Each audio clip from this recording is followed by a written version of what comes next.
Hi everyone, welcome back to Wellness Wednesday. This week we're going to be talking about SMART goals.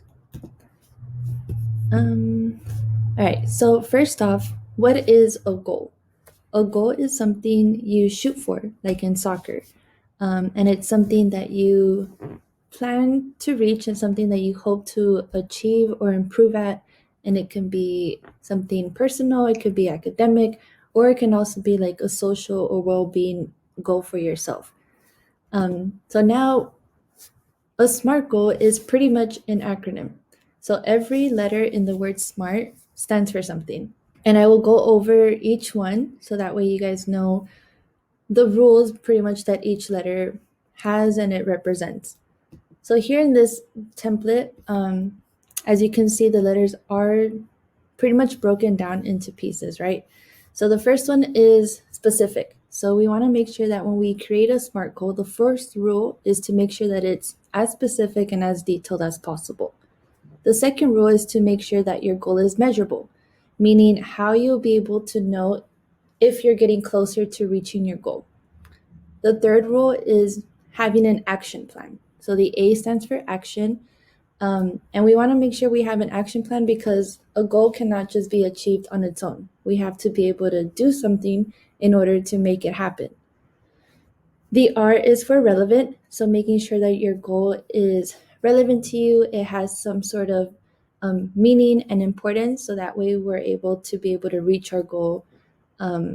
There's a more chance for us to meet our goal.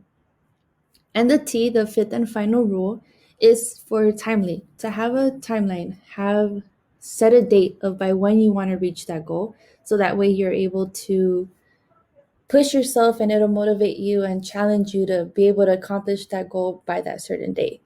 So now we'll go more into depth and I'll give you more examples of what each letter means and an example for each one of how to make your goals SMART. So we'll start with the first one, which is the letter S. So again, the letter S is for specific. So make your goal specific. Ask yourself, what do you want to achieve?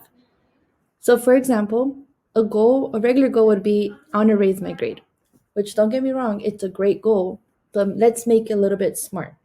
So making it smart is, again, making it specific and as detailed as possible. So for in this case, if you want to choose an academic goal, you choose what class and what grade you want to get in that class in order to make it smart. So the SMART goal for this would be, I want to raise my math grade from an F to a C.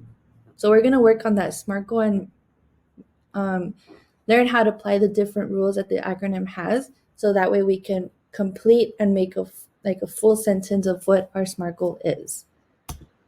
The second rule is measurable. So again, making your goal measurable and being able to know how you'll be able to know that you are getting either closer to reaching your goal or have already accomplished your goal. So an example of making it measurable is if you want to raise your math grade, is that you will check your progress weekly by checking your gradebook on Schoology. So you log on to Schoology, check your grades, go to math, and see like is my goal my grade right now is at an F. So is it getting closer to reaching that C, maybe to like a 65%, 68%, or is it getting lower to like a 50%, 40%, or even below 20? So that's how you'll know like how to track your goal to see if it's getting closer or not. So that's one way of making sure you make your goal smart by making it measurable. The third rule is to have an action plan. So the action plan, again, your goal is not going to happen on its own. Your grade will not go from an F to a C if you don't make something about it, and it won't happen overnight. So you need to have an action plan and ask yourself, what will you do in order to make this happen and for you to reach your goal? So for example, again, going back to the math, if you want to raise your grade from an F to a C, some examples can be, I will study for math every day for 30 minutes. And you dedicate those times after school to do some math problems, look up videos, and do your homework for 30 minutes and then take a break. Another example could be turning in your homework on time. Sometimes we forget to turn in our homework or don't know when it's due. So it's always good to have a planner or somewhere where you can write down when your homework is due. That way you remember to turn it in on time. A last example could be visiting your teacher during office hours on Mondays or even during the week.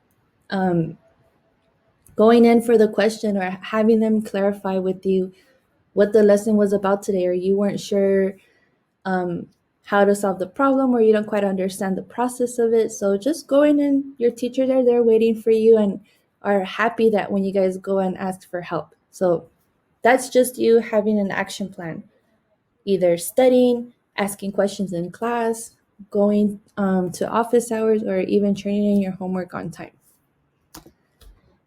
All right, so the fourth rule is to make sure that your goal is relevant. So, in order to create a goal, we want to make sure that it has some sort of meaning to us, making it important. So that way we have more of a reason to even meet our goal.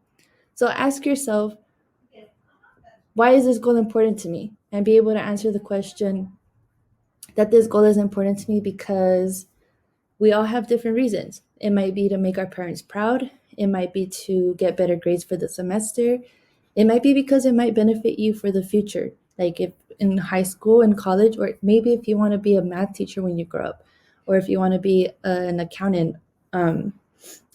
Using math can help you with your long-term goals in your career or even in college. And then even just asking yourself the question why you want to reach this goal, and just being able to say, I want to reach my goal because I want to make my parents proud, I want to make myself proud, I want to be able to accomplish something.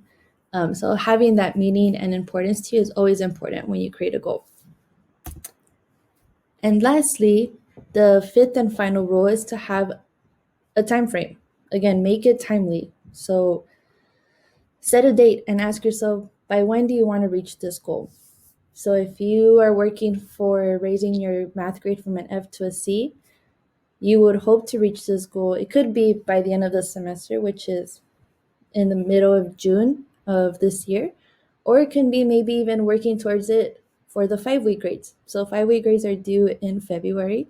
So making sure that you get at least a C in math by the time you 5-week grades come up. And then if you reach that goal, then you can set a new one. So just always have a timeline of by when you want to reach that goal. It can be short or it can be long. It's really up to you. All right, so that's pretty much what SMART goals are. Now I challenge you to create your SMART goal and ask yourself what you want to achieve by the end of the school year. What do you hope to accomplish by the time the spring semester ends as a 6th grader, 7th grader, or even an 8th grader? Just overall, what do you hope to accomplish? So you guys can use a template that I have here, that by filling in the blanks, like I will blank by set a date, and then I'll reach my goal by, having the action plan and making it measurable, being able to track your progress and know how you're doing with that goal. And if you guys, again, need any help creating a goal and are not sure where to start, please feel free to message me on Schoology, and I am happy to meet with you, or drop in during my office hours on Tuesdays during lunchtime, or even just message me on Schoology. All right, you guys. Well, I hope you have a good day, and I'll see you guys next week for a new Wellness Wednesday video. Bye.